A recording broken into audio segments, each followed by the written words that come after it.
Let's get into it. Let's talk about WWDC. LK, I'm sending this over to you. This is very exciting. Let's talk about the event, and we can talk about hardware as well.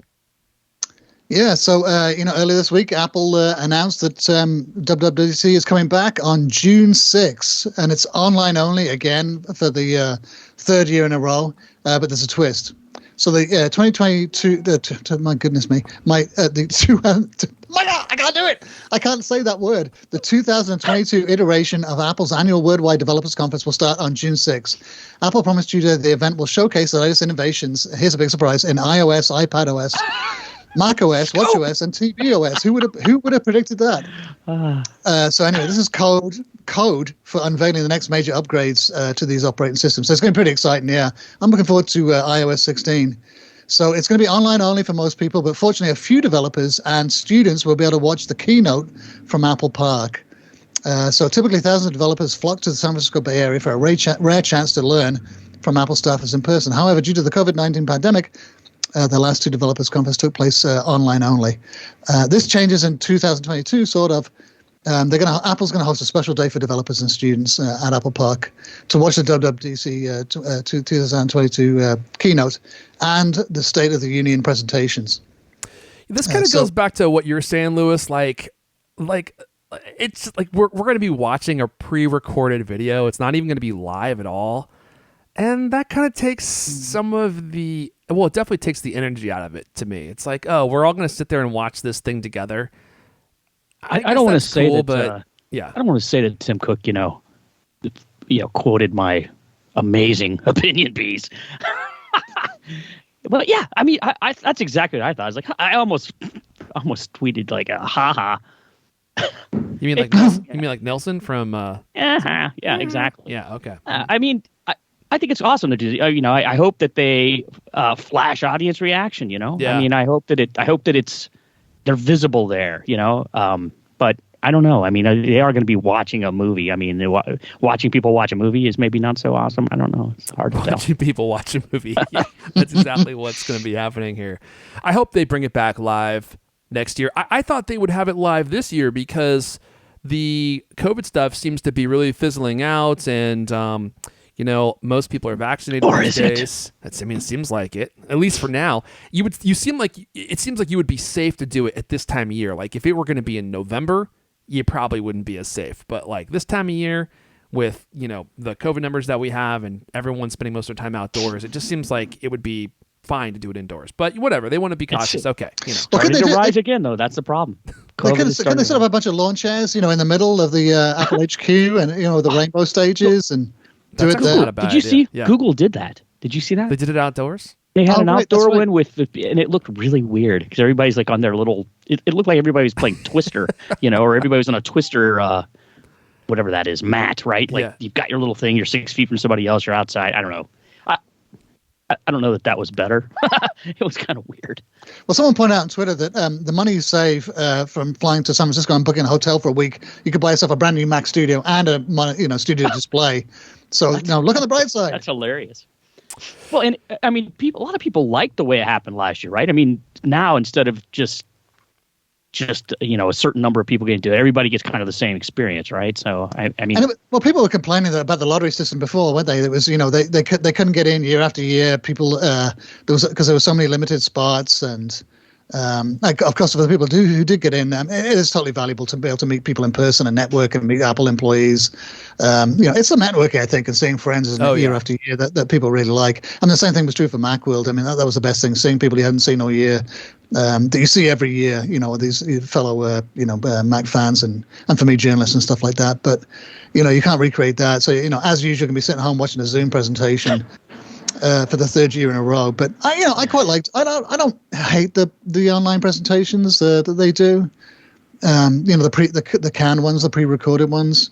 But I think you're right. It doesn't have the live stage feel thing has it gives it more energy. I think totally different energy than.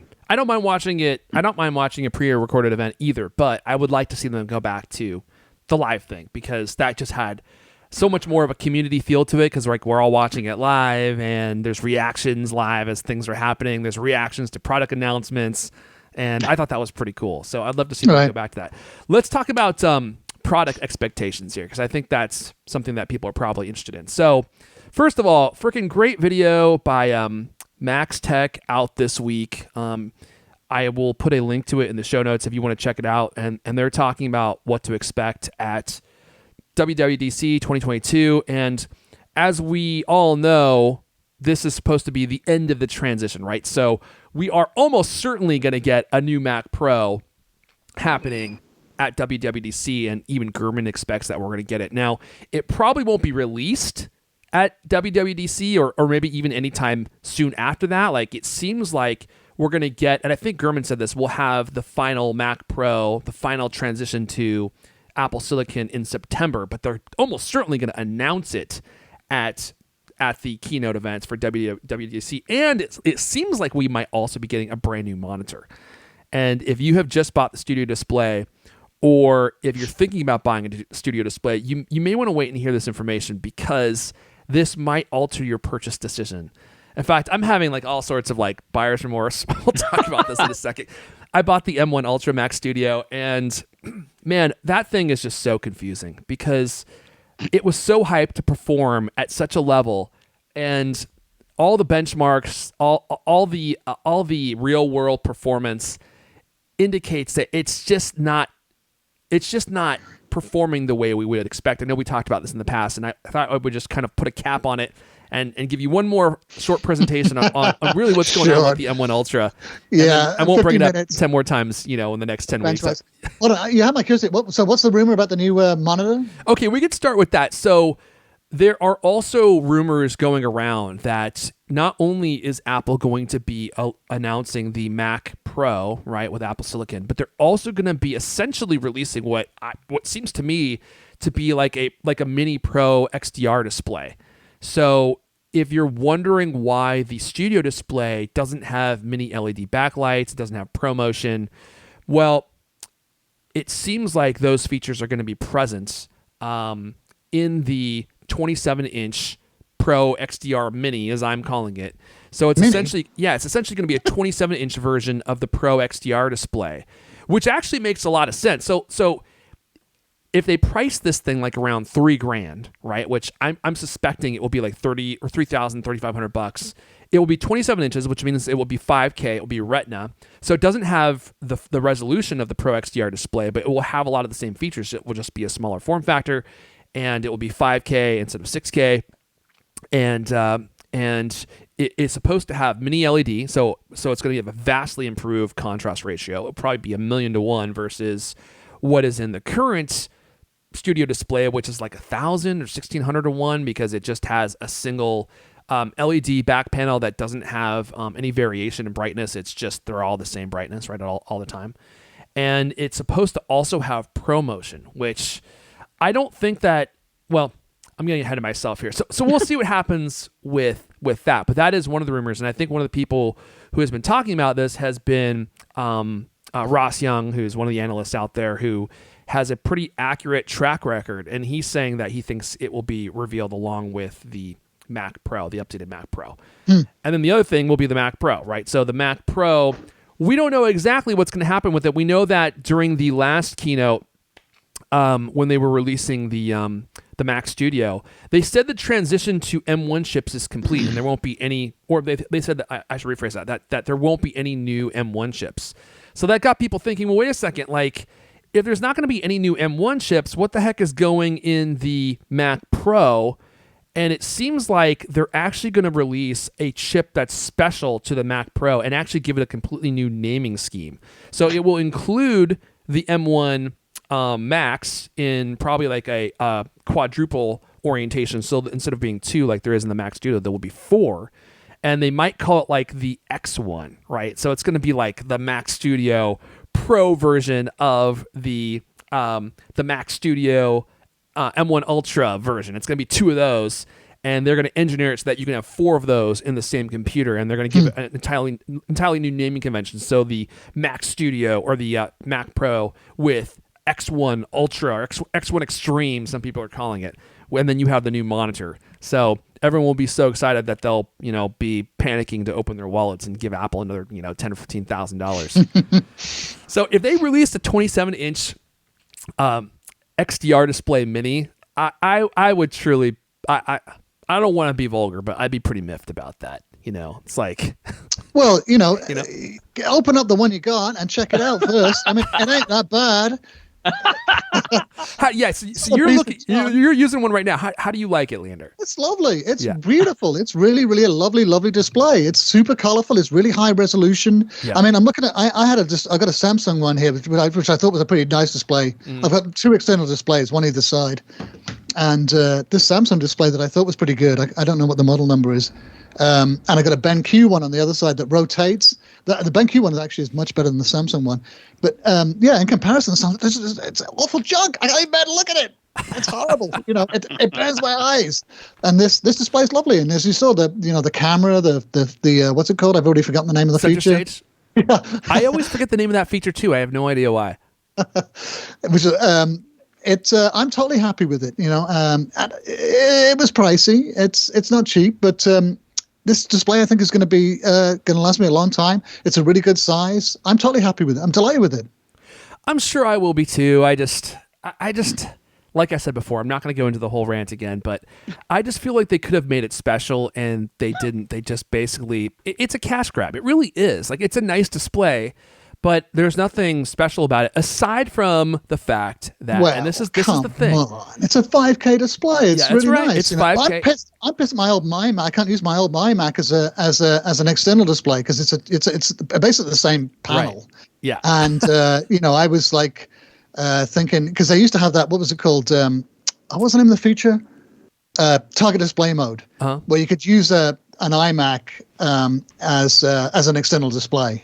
And they'd crippled it with this machine and all the ones subsequently after that. Now that apparently there's a good reason for that. There's a lot of conspiracy theories. Oh my God, typical Apple, they can't use this. But apparently it doesn't, Thunderbolt cables don't have enough bandwidth to drive it as an external display. So you'd have to actually somehow double up the, someone said there was a technical way to do it. You have to push it through two Thunderbolt cables or something like that. Which sounds like a hairy nightmare, but there was a technical reason why they weren't doing it. But that's a disappointment. So I've got a beautiful display right here, my old iMac, which I can't use. Yeah, so I'm not saying it's a bad display. I mean, I know that I'm gonna like it once I get it unboxed. Once I open the box, I open it. But it just it just feels like it's just chuck it straight in the trash. I mean, it's a little too similar to the iMac, and it's so expensive. It just does kind of feel like a cash grab. But and what I really wanted is the thing that we are hearing might show up at WWDC, which is the 27-inch 5K HDR mini LED backlights ProMotion. Like, that is what I wanted. That's what I was hoping we were going to get, is a mini Pro XDR display. Instead, what we got was a 5K iMac panel put into its own M1 iMac chassis and without the computer there. So that's what we got. That's not what I wanted, though. Basically, it has an iPad in it, doesn't it, that you can't use? Yeah, that you can't actually use. Yeah, and the A13 I just think is completely superfluous. Like, it's the only reason it's there is to enable Center Stage and 3D audio on older Macs. That seems to be the only reason that it's even there. So it's like, for me, I'm like, okay, well, if you have a newer Mac, you didn't even need the A13 to be in the display because your Mac could have driven that performance. So anyway, I'm doing the rant I said I wasn't going to do. So yeah, I'm gonna get it unboxed. And the other thing is, hold on, wait, is there anything else to talk about for WWDC?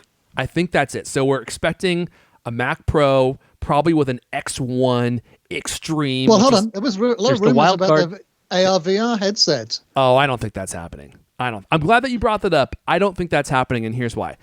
Do you think that Apple would reveal an entirely new paradigm of computer via a virtual event where some students are going to be watching a pre-recorded video? I don't think so.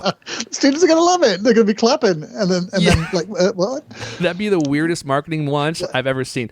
No, when they finally do release the Apple goggles, or whatever they end up calling it, or the iSights, the EYE sight, as I've coined it. They need to make that an absolute spectacle. Like, it needs to be brought on stage on the face of Jean-Claude Van Damme doing those doing those stretches. Space between two trucks. Yeah. Space between two trucks driving down the road. Like, that's what it needs to be. Like, it needs to be some kind of epic event that people won't forget. Which they can record and showcase at this event. I mean, in the thinking that they have to get this in the hands of developers to like get them thinking about it so that there's something when a thing launches. I mean, that's not a bad point, and that's one of the reasons why I thought they were going to debut it at WWDC. But now that they're doing it virtually, I'm like, dude, are they gonna announce a product of that magnitude and a completely new paradigm in computing? And they're going to announce it via a pre-recorded event. Maybe they would. Maybe they will. No glitches. No glitches. That's true. And that's true. They are inviting some people to do some things. Well, maybe they'll strap those on the, I mean, that's another part of this that we've been missing, right? Is hands-on after these events. Like they take some people down and let them play with the brand new thing, right? They're going to strap it on the students' heads. They're going to have students all sitting there like at that, Zuckerberg famous picture where all these things are. They're going to be watching the keynote inside the VR. They will not let that happen. That was the most hideous-looking picture. Welcome to the hive.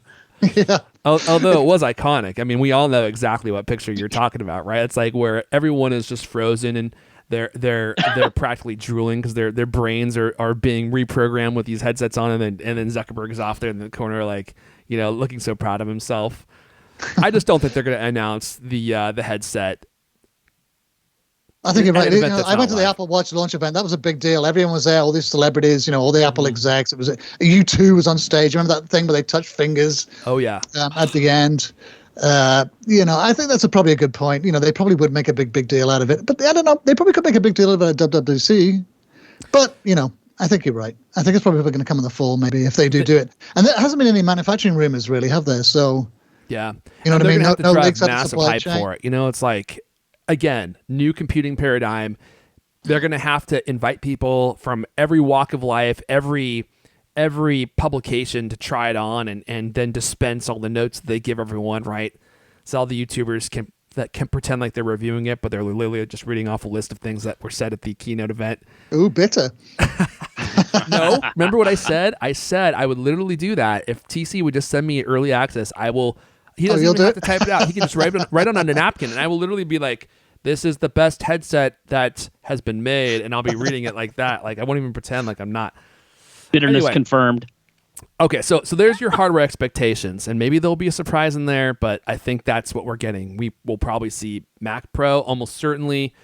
It sounds like we're getting a new Pro XDR display mini, 5K, with the features that you want, but that display will probably be, again, I'm going to guess $3,000, maybe even like $3,500. If the Pro XDR display is $5,000 and they're shrinking it down with the same technology, it's probably going to be at least $3,000.